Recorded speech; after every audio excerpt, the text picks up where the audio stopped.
वेतन, आपकी सैलरी और बोनस से जुड़े नियम, सामाजिक सुरक्षा, पेंशन, बीमा और पीएफ से जुड़े नियम, औद्योगिक संबंध, कंपनी, यूनियन और विवादों के नियम, सुरक्षा और स्वास्थ्य, ऑफिस या फैक्ट्री में काम करने की सुरक्षा और माहौल। पहले केवल कुछ खास सेक्टर के लोगों को ही fix minimum amount, minimum salary मिलती थी। अब चाहे आप किसी भी सेक्टर में हो, आपको सरकार द्वारा तय किया गया कम से कम वेतन मिलना ही होगा। कोई भी राज्य इससे कम सैलरी नहीं दे सकता।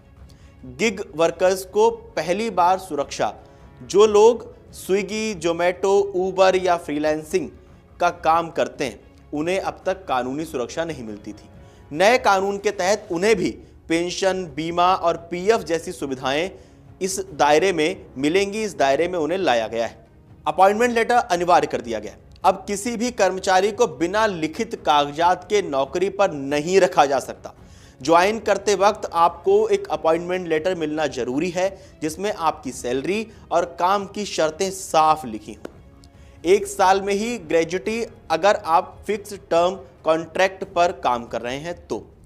पहले ग्रेजुटी के लिए 5 साल इंतजार करना पड़ता था। अब 1 साल काम करने के बाद ही आप इसके हकदार होंगे। महिलाओं के लिए बराबरी, महिलाएं अब नाइट शिफ्ट में भी काम कर सकेंगी, बशर्ते सुरक्षा पक्की हो। साथ ही पुरुषों और महिलाओं की सैलरी में कोई भेदभाव नहीं हो। अभी तक कंपनियां बेसिक सैलरी कम रखती थी ताकि पीएफ कम कटे। अब बेसिक सैलरी बढ़ने से आपका पीएफ योगदान बढ़ जाएगा। महीने के अंत में आपके हाथ में आने वाली सैलरी, यानी टेक होम सैलरी जिसे कहा जाता है, वो थोड़ी कम हो सकती, लेकिन आपकी भविष्य की बचत यानी पीएफ और ग्रेजुटी बढ़ सकती है। सिंगल विंडो, एक लाइसेंस और एक ही तरह का रिटर्न भरना होगा। इंस्पेक्टर राज खत्म। अधिकारी अब डराने के बजाय मार्गदर्शन का काम ज्यादा करेंगे। डिजिटल की अगर बात करें तो सारी प्रक्रिया ऑनलाइन और पारदर्शी। हड़ताल करना मुश्किल हो जाएगा।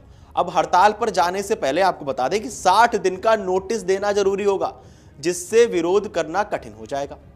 नौकरी से निकालना आसान हो जाएगा। जिन कंपनियों में 300 तक कर्मचारी हैं, वे अब सरकार की इजाजत के बिना ले ऑफ कर सकती हैं या कंपनी बंद कर सकती हैं। पहले यह सीमा 100 कर्मचारियों की थी। यूनियन का कहना है कि इससे हायर एंड फायर का कल्चर बढ़ेगा। दूसरी तरफ आपकी इन हैंड सैलरी कम हो सकती है और कंपनियों को काम करने यानी निकालने की थोड़ी ज्यादा आजादी भी मिल सकती है। ऐसा रिपोर्ट्स में अभी तक